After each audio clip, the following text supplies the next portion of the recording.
দেওয়ালির খবরে শিলমোহর বরানগর থেকে উপনির্বাচনে তৃণমূলের প্রার্থী সায়ন্তিকা বন্দ্যোপাধ্যায় আমাদের সঙ্গে এই মুহূর্তে রয়েছেন দেওয়ালের সম্পাদক শঙ্খদীপ দাস। তাকে জিজ্ঞেস করবো, সায়ন্তিকা বন্দ্যোপাধ্যায় ক্ষুব্ধ হয়েছিলেন, দেখা গিয়েছিল জনগর্জনের সভা থেকে কানে ফোন নিয়ে বেরিয়ে গিয়েছিলেন, তারপরেই আমাদের খবর এবং সেই খবরে শিলমোহর বরানগর থেকে তিনি প্রার্থী উপনির্বাচনে, কি বলবেন?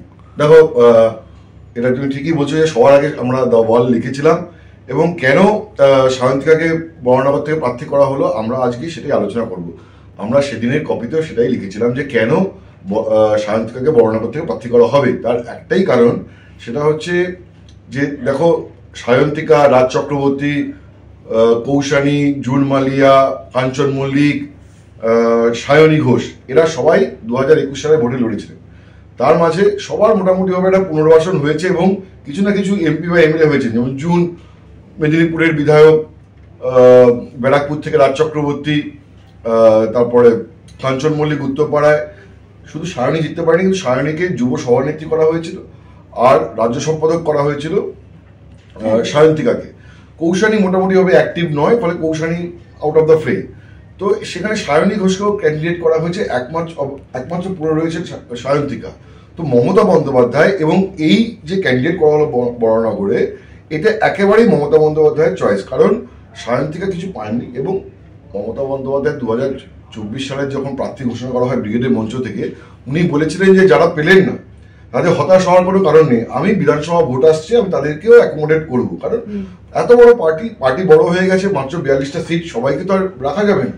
তো সেইখানে গিভেন দ্য ফার্স্ট অপরচুনিটি সায়ন্তিকাকে দেখা গেল। এবং সায়ন্তিকা লোকসভা ভোটের টিকিট না পেয়ে খুব এক্সপেক্ট করেছিল যে বাঁকুড়া থেকে সায়ন্তিকাকে প্রার্থী করা হবে, কিন্তু পার্টি সার্ভে করে দেখেছে যে বাঁকুড়ায় লোকাল একজন নেতাকে ক্যান্ডিডেট করলে ভালো।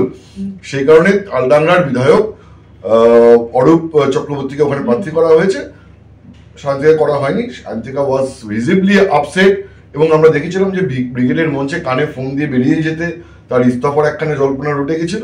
কিন্তু যাই হোক, এনিওয়ে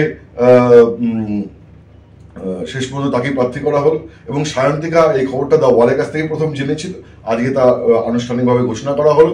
আর সেকেন্ড যেটা হলো যে ভগবানগোলা আসন, সেখানে রেয়াত হোসেন সরকার, তাকে প্রার্থী করা হয়েছে।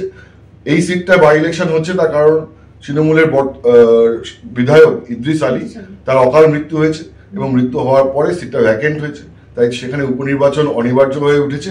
এখন কেন রেয়াত হোসেন সরকার, তার কারণ হচ্ছে ভগবানগোলা আসনটি মুর্শিদাবাদে, এটা মাইনরিটি ডমিনেটেড সিট।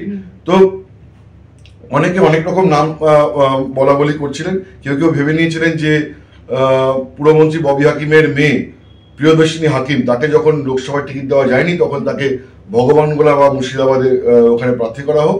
কিন্তু জানি না গার্ড ইন্ডিজ কাণ্ড তার মধ্যে কোনো বাধা তৈরি করেছে কিনা বা অন্য কোনো কারণ আছে কিনা, শেষমেশ ওখানে রেয়াত হোসেনকে করা হলো, সংখ্যালঘু নেতা, এবং আশা করা যায় যে ওইখানে তৃণমূল একটা ভালো ফাইট দেবে মুর্শিদাবাদে ভগবানগোলার সিটে।